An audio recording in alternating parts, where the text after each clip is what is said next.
What if I told you that the single most recommended exercise for seniors might actually be putting your joints at serious risk? Now, before you stop your daily walks and alarm, let me be clear. I'm not saying walking is bad, but there's something orthopedic surgeons see in their offices every single day that most seniors have never been warned about. And it has to do with how your body changes after 65 in ways you can't see or feel until it's too late. Here's the mystery.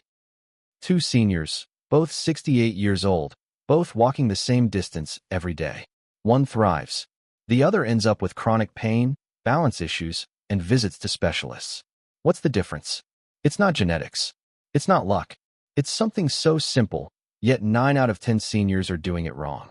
The answer isn't what you'd expect, and it goes against everything you've been told about getting your steps in. By the end of this video, you'll understand exactly what orthopedic surgeons wish every senior knew before lacing up their walking shoes. And you'll discover what they do instead that protects your joints while giving you even better results. Stay with me, because what I'm about to share could transform how you move for the rest of your life. Before we dive into this important information, I want to take just a moment to connect with you. I'd absolutely love to know where in the world you're watching from right now. Are you tuning in from a cozy home in California? Perhaps a quiet morning in London? Maybe you're watching from Toronto, Sydney, or a small town I've never even heard of. There's something truly heartwarming about knowing this channel brings together seniors from all corners of the globe, all looking to live healthier, stronger lives. I genuinely read every single comment, and seeing your cities and countries always brings a smile to my face. So please, take just a second and drop your location in the comments below. Just your city or country is perfect. I can't wait to see where you are, and I promise I'll be reading through them later today. All right, now let's get into this crucial information about walking after 65. Here's what you're about to discover in the next 20 minutes. First, I'll reveal the hidden biomechanical change that happens in your body around age 65 that makes traditional walking potentially problematic. This is something most doctors never explain clearly, but once you understand it, everything makes sense. Second, you'll learn the 3 specific warning signs that your walking routine might be doing more harm than good. If you're experiencing even one of these, you'll want to pay close attention to the modifications I'll share. Third, I'll show you the orthopedic surgeon's secret, a simple adjustment to how you walk that takes just 30 seconds to learn but protects your joints for decades. This one change alone could prevent years of pain. Fourth, we'll explore the surprising alternatives to traditional walking that actually build strength, improve balance, and protect your joints better than walking alone ever could. And finally, near the end of this video, I'll share the most counterintuitive discovery of all. The time of day you walk might matter more than how far you walk. This revelation shocked even experienced physical therapists, and it could completely change your routine. But here's what's important. Everything I share today is practical, easy to implement, and designed specifically for real seniors with real limitations. Whether you're super active or dealing with mobility challenges, there's something here for you. So let's begin. Here's what most people don't realize until it's too late. After age 65, something profound happens inside your joints. The cartilage in your knees, hips, and ankles becomes thinner. Not dramatically, not overnight, but steadily. Think of it like a cushion that's been sat on for decades. It compresses. It loses some of its bounce. Now, this is completely natural. It happens to everyone. But here's the critical part. When that cushioning thins, every step you take creates more direct impact on the bone beneath.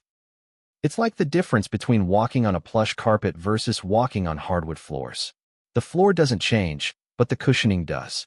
For seniors under 65, a typical walking routine usually works just fine. The cartilage is still thick enough to handle the repetitive impact. But after 65, especially into your 70s, that same walking routine can gradually create wear patterns that lead to chronic pain, inflammation, and in some cases, accelerated joint degradation. The tragedy? Most seniors have no idea this is happening. They feel fine during the walk. They might feel a little stiff afterwards, but they assume that's just normal aging. And by the time pain becomes constant, the damage has been building for months or even years. But here's the encouraging news that makes this whole situation manageable. Almost nobody thinks about this, but orthopedic surgeons do. The solution isn't to stop walking. walking is still one of the best activities for seniors. The solution is to change how, where, and when you walk in ways that dramatically reduce joint stress while maintaining all the cardiovascular and mental health benefits. Think about this. Olympic athletes don't train on concrete every day. They train on tracks specifically designed to absorb impact. Professional marathon runners alternate between different surfaces. Why? Because they understand that surface matters enormously when it comes to repetitive movement. Yet what do most seniors do? They walk on the hardest surfaces available: sidewalks, roads, shopping mall floors, parking lots. All concrete or asphalt. All completely unforgiving to aging joints. Here's your first simple modification. Whenever possible, choose softer surfaces. Grass, dirt trails, rubberized tracks, even the soft shoulder beside a paved path. Your joints will absorb 25 to 40% less impact with each step. Over the course of a 20-minute walk, that's thousands of steps with dramatically less stress. If you live in an urban area where soft surfaces aren't available, consider walking indoors on carpet when possible, or investing in a high-quality pair of walking shoes with maximum cushioning. I'm not talking about fashion shoes or casual sneakers. I mean actual walking shoes designed with thick, shock-absorbing soles. But surface is just the beginning. The next factor is even more important. Here's something that surprises most people when they first hear it.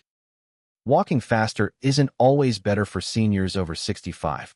In fact, in many cases, walking too fast can increase your risk of injury and joint damage. Why? Because speed changes your gait mechanics. When you walk quickly, your heel strikes the ground with more force. Your stride lengthens. Your joints experience higher impact loads with every step. For younger people with healthy cartilage, this isn't a problem. For seniors with thinning cartilage, this accelerates wear. Now, I'm not saying you should shuffle along at a snail's pace. What I'm saying is this. The ideal walking speed for joint protection after 65 is a comfortable, moderate pace where you can easily hold a conversation without getting winded.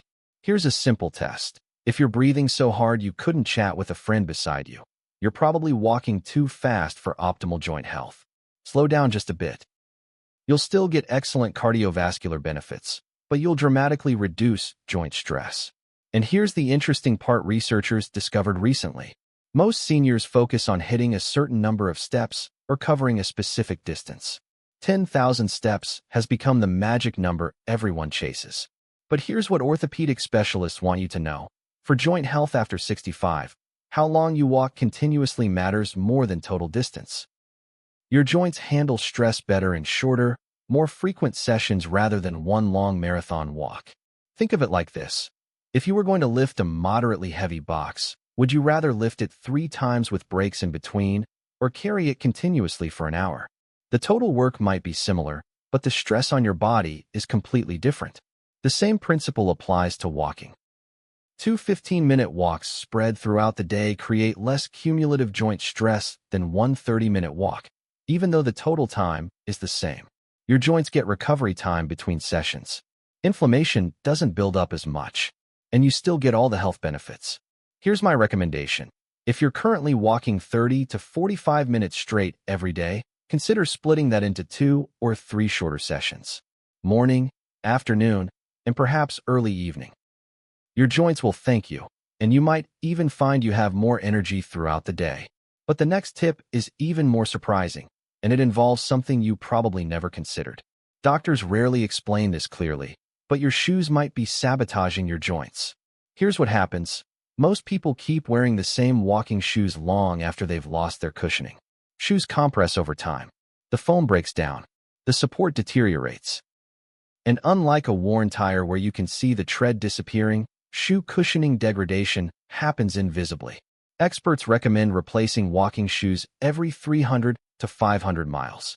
For someone walking 30 minutes a day at a moderate pace, that's roughly every 6 months. But most seniors wear the same shoes for a year, 2 years, sometimes longer. By the time your shoes feel uncomfortable, they've already been providing inadequate protection for months. And during those months, your joints have been absorbing extra impact with every single step. Here's a simple check you can do right now. Press your thumb firmly into the sole of your walking shoe, right under where the ball of your foot sits. If the cushioning feels firm and springs back quickly, your shoes are probably fine. If it feels flat, compressed, or takes a moment to spring back, it's time for new shoes. And here's the part that makes this even more important for seniors specifically. Most people overlook this until they experience a close call. After 65, your balance systems gradually become less responsive. Your inner ear, your vision, your muscle reflexes, all of these systems that keep you stable begin to slow down slightly. It's subtle, but it's real. Now, combine that natural balance decline with traditional walking on hard surfaces, and you create a risk scenario that concerns orthopedic surgeons deeply. An uneven sidewalk crack, a moment of distraction, a slight stumble, events that a younger person recovers from instantly can lead to falls for seniors. And falls are not minor events after 65. Falls are the leading cause of injury-related hospitalizations for seniors. A broken hip, a fractured wrist, even a hard landing on your knee can change your life trajectory dramatically. This is where the modification I mentioned earlier becomes crucial. But first, you need to understand the 3 warning signs that your current walking routine might be putting you at risk. Pay attention to these carefully. Warning sign number 1. Persistent stiffness more than 2 hours after walking. Some stiffness is normal. Your muscles have worked, and they're recovering. But if you're still feeling stiff or achy several hours later, especially in your knees or hips, that's your body telling you something important. You're creating more inflammation than your body can comfortably recover from. Warning sign number 2. You're unconsciously changing how you walk. Maybe you're favoring one leg slightly. Maybe you're taking shorter steps than you used to. Maybe you're avoiding curbs or stairs more than before. These subtle compensations happen gradually, and they indicate that your body is trying to protect itself from discomfort or instability. Warning sign number 3. You feel noticeably more tired after walking than you did a year ago, even though you're walking the same distance. This isn't about cardiovascular fitness declining. This is about your body using extra energy to stabilize joints that aren't as cushioned as they once were. If you're experiencing even one of these warning signs, the modifications I'm sharing today are especially important for you. But the next habit shocked researchers when they discovered how powerful it is. Here's the part most people skip, and it's a costly mistake. Before you start walking, especially first thing in the morning, your joints need preparation. Think about starting a car on a cold winter morning. You don't immediately rev the engine to high speed. You let it warm up gradually. Your joints are similar. After hours of inactivity, like sleeping through the night, your synovial fluid, which lubricates your joints, has become less viscous. Your muscles are tight. Your connective tissues are stiff. Starting a walk immediately without preparation forces your joints to work under suboptimal conditions. It's like asking them to perform without their protective lubricant being fully distributed. Here's your simple pre-walk ritual, and it takes just 3 to 5 minutes. Start with ankle circles. Sit in a chair, lift one foot slightly, and rotate your ankle slowly in circles. 10 circles in each direction for each ankle. This warms up the ankle joint and starts circulating synovial fluid. Next, gentle knee bends. Stand near a wall or counter for balance support. Bend and straighten your knees slowly, just a few inches of movement.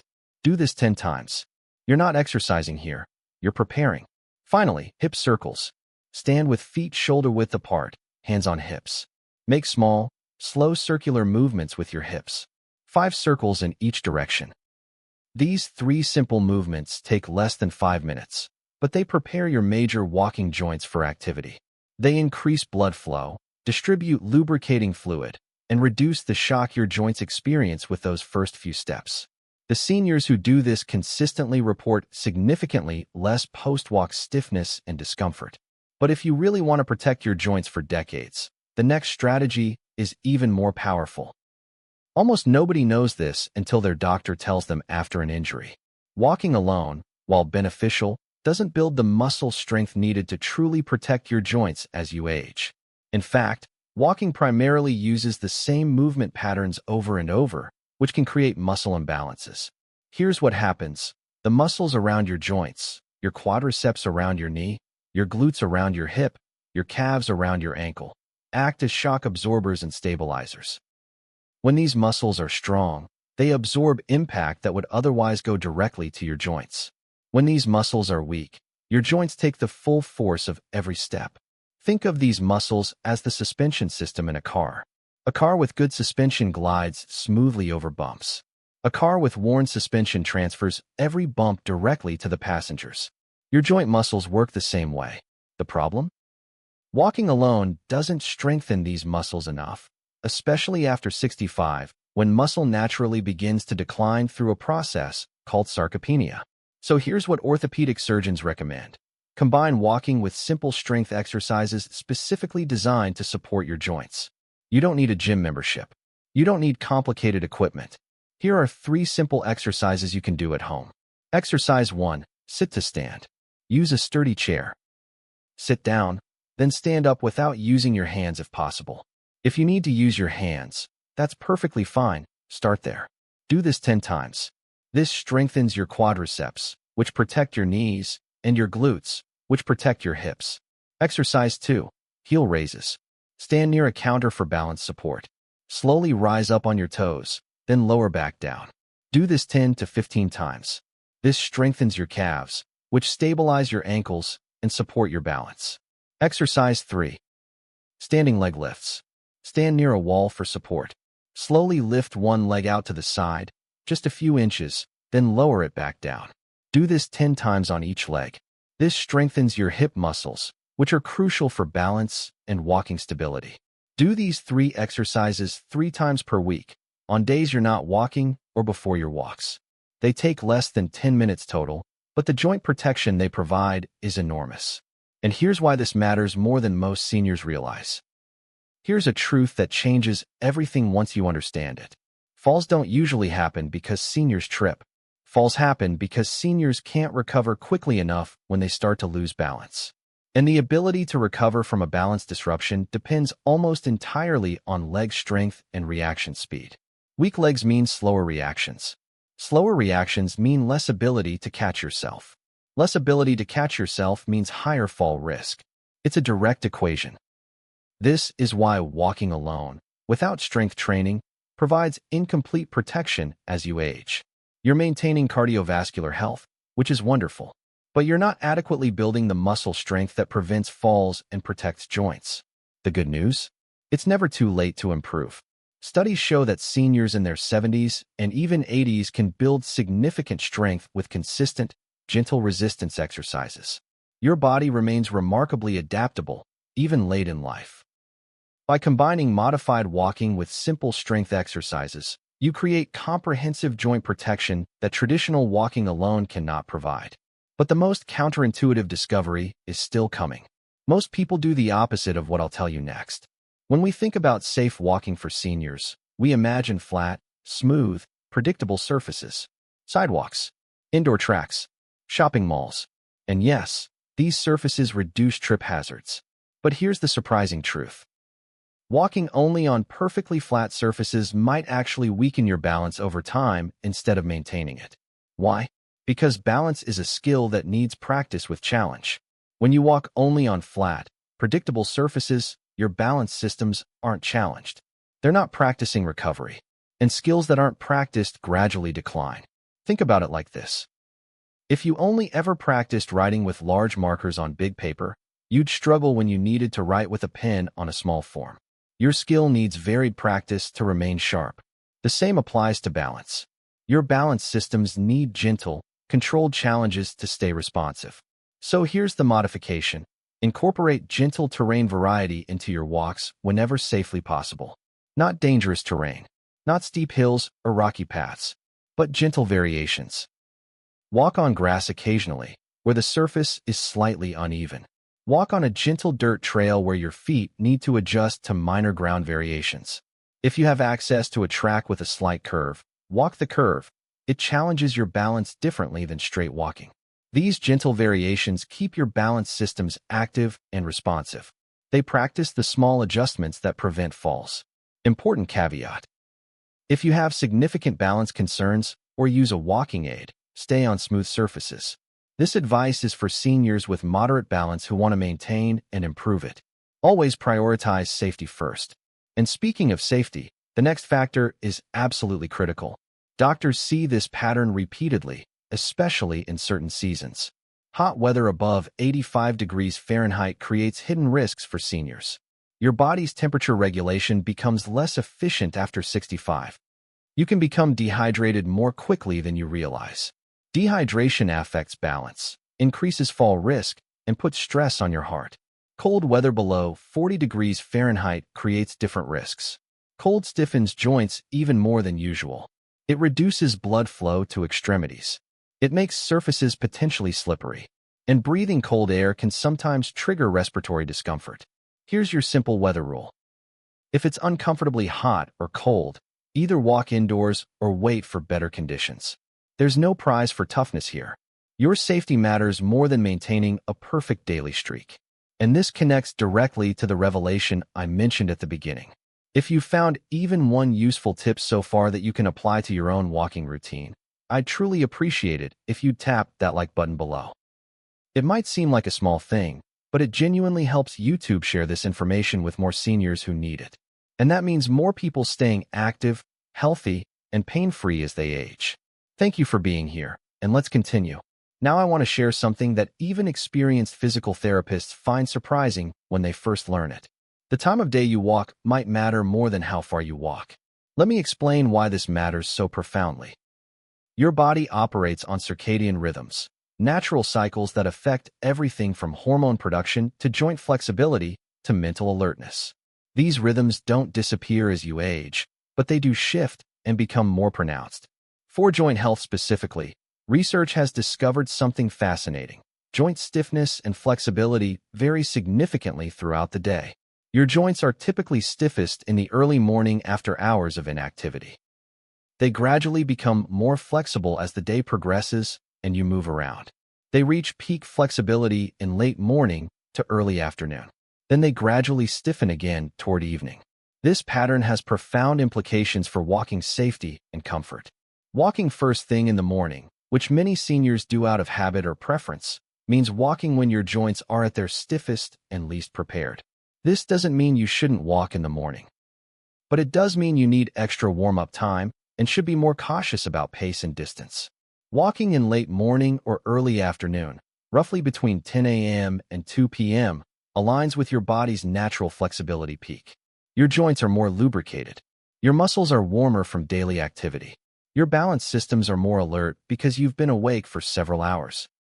For many seniors, shifting walking time from early morning to late morning creates a noticeable difference in comfort and reduces post-walk stiffness. But there's another time factor that's even more specific and powerful. Studies on senior fall risk have identified that certain hours show higher fall rates than others. The highest risk periods are very early morning, between 6 and 7 a.m., and late evening after 7 p.m. Why? Early morning because of stiffness and grogginess. Late evening because of fatigue and reduced lighting. If you're currently walking during these higher risk windows, especially if you're walking outdoors, consider shifting your schedule. The middle of your day, when you're most alert, your joints are most flexible, and lighting is best, provides the safest walking conditions. Now, I understand that schedules vary. Some people have caregiving responsibilities. Some have medical appointments. Some simply prefer morning routines. I'm not saying you must change your walking time. What I am saying is this. Be aware that timing affects your body's preparedness. If you walk during less optimal times, compensate with extra warm-up, slower pace, and heightened attention to balance. This awareness alone can prevent injuries. There's also a fascinating connection between walking time and sleep quality that many seniors don't realize. Morning light exposure during walks helps regulate your circadian rhythm, potentially improving nighttime sleep. But evening walks too close to bedtime can sometimes interfere with falling asleep, especially if the walk is vigorous. If you struggle with sleep, experiment with walking time. A mid-morning walk might give you energy for the day without disrupting nighttime rest. The key insight is this. Your body isn't a machine that performs identically at all hours. It's a living system with natural rhythms and variations. Working with these rhythms instead of against them makes every activity safer and more comfortable. And this biological reality connects to something even deeper that affects every senior differently. Different seniors have different natural energy patterns. Some people are genuine morning people who feel energetic and alert at dawn. Others are evening people who don't hit their stride until afternoon. These differences, called chronotypes, are partially genetic and remain throughout life. If you're forcing yourself to walk in the morning because you think you should, but you're naturally an evening person, you're working against your biology. You'll feel less energetic. Your joints will be stiffer. Your balance might be slightly less sharp. All because you're ignoring your natural rhythm. Pay attention to when you naturally feel most energetic and alert during the day. That's likely your optimal walking window. Honor your body's wisdom. This personalized approach to timing, combined with all the other modifications we've discussed, creates a walking routine that protects your joints while maximizing benefits. It's not about following rigid rules. It's about understanding principles and adapting them to your unique body and life. Let's recap the key insights we've covered so far. You've learned that walking after 65 requires modifications to protect your joints as cartilage naturally thins. We discussed choosing softer surfaces, moderating your pace, splitting walks into shorter sessions, and replacing shoes regularly. You've discovered the importance of pre-walk warm-ups and incorporating simple strength exercises to support your joints and prevent falls. We explored how gentle terrain variety can maintain balance skills and why weather conditions matter more for seniors than younger walkers. And you just learned about the surprising impact of walking time on joint flexibility, safety, and overall comfort. But we still have one more revelation coming. The most surprising and misunderstood tip of all. This one involves something hiding in your kitchen that affects your joint health during and after every walk. Stay with me, because this final insight brings everything together in a way you won't expect. Here's what almost nobody realizes until it's explained clearly. You've probably heard that staying hydrated is important. But what most seniors don't understand is that hydration affects joint health directly and immediately in ways that matter for every single walk you take. Your joint cartilage is approximately 80% water. When you're properly hydrated, that cartilage maintains its cushioning ability. When you're even mildly dehydrated, the cartilage compresses more easily and provides less protection. Think of a sponge. A wet sponge is soft and cushioning. A dry sponge becomes hard and brittle. Your joint cartilage behaves similarly. Here's the problem. Many seniors are chronically mildly dehydrated without realizing it. Thirst sensation decreases with age. Medications can increase fluid loss. Some seniors intentionally limit fluid intake because of concerns about frequent bathroom trips. And this chronic mild dehydration means their joints are functioning with reduced cushioning every single day. When you walk with mildly dehydrated joints, every step creates more mechanical stress on the underlying bone. Over time, this accelerates wear and increases inflammation risk. But here's the surprising part that changes the strategy completely. You can't just drink water during your walk and expect immediate joint protection. Joint cartilage doesn't absorb and release water quickly. It takes time for hydration to affect cartilage structure. For optimal joint protection during walking, you need to be well hydrated before you start. This means drinking water consistently throughout the day, every day, not just chugging water right before a walk. Here's a practical hydration strategy specifically for joint health. Start your day with a glass of water, roughly 8 ounces, within 30 minutes of waking. Your body loses fluid overnight through breathing and metabolism, so you wake up mildly dehydrated. Replenishing immediately helps joint cartilage maintain hydration. Drink another glass mid-morning, roughly 2 hours before your walk if you walk around lunchtime. This gives your body time to distribute the fluid properly, including to your joint cartilage. Sip water during your walk, especially on warm days, but don't rely on this alone for joint protection. You're maintaining hydration, not establishing it. Drink water consistently throughout the afternoon and evening, but taper off about 2 hours before bedtime to minimize nighttime bathroom trips. The goal is steady, consistent hydration that maintains your cartilage's cushioning ability all day, every day. Now, how much water is enough? The old 8 glasses a day rule is a rough guideline, but individual needs vary based on body size, medication, climate, and activity level. Here's a simple personal assessment. Look at your urine color. Pale yellow indicates good hydration. Dark yellow suggests you need more fluids. Completely clear means you might be overdoing it slightly, though this is rarely harmful. One more crucial point. Some medications commonly taken by seniors increase fluid loss or affect hydration status. Blood pressure medications, diuretics, and certain diabetes medications can all impact hydration. If you take any medications regularly, ask your doctor or pharmacist if they affect hydration and whether you should adjust your fluid intake accordingly. This hydration strategy won't give you overnight dramatic results, but over weeks and months, maintaining optimal hydration provides real joint protection. It's one of the simplest, most overlooked ways to support the modifications we've discussed throughout this video. Everything works together. Proper hydration keeps cartilage cushioned. Pre-walk warm-ups distribute joint fluid. Strength exercises support the joints mechanically. Appropriate walking surfaces reduce impact. And smart timing ensures your body is ready for activity. These aren't isolated tips. They're interlocking strategies that create comprehensive joint protection as you age. Here's what I want you to remember most from everything we've covered today. Aging brings changes. That's simply reality. Your joints aren't what they were at 30 or 50 or even 65. But these changes don't mean you have to stop moving. They don't mean you're fragile. They don't mean your active life is over. What these changes mean is this: you get to be smart. You get to be strategic. You get to work with your body instead of against it. Every modification I've shared today, from choosing softer surfaces to timing your walks to staying hydrated, these aren't limitations. They're optimizations. They're ways to keep doing what you love while protecting the body that carries you through life. You can absolutely continue walking for exercise, for joy, for independence, and for health. You just get to do it in ways that honor where your body is right now, not where it was decades ago. And here's something beautiful. When you implement these strategies, many seniors actually find they enjoy walking more than they did before. Less stiffness means more comfort. Better balance means more confidence. Appropriate pacing means more energy left for other activities. You're not giving anything up by adapting. You're gaining longevity, comfort, and continued independence. Your body is remarkably resilient. It wants to move. It wants to serve you well.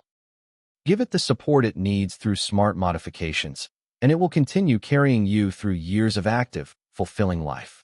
Whether you're 65 or 85, whether you walk easily or struggle with mobility challenges, there's a version of these strategies that works for you. Start small. Implement one change this week. Add another next week. Progress gradually, just like the walking itself. You are capable. You are strong. And you deserve to move through life with comfort and confidence. If you found value in this video and you'd like more senior-friendly health information like this, I'd be honored to have you subscribe to the channel. I share new insights every week on topics that matter to seniors: joint health, heart health, balance, nutrition, sleep, and practical strategies for aging well. There's absolutely no pressure. But if this information helped you today, subscribing means you'll never miss future videos that might help you even more. Thank you so much for spending this time with me today. I truly hope these insights make a real difference in your walking routine and your overall comfort. Take care of yourself, and I'll see you in the next video.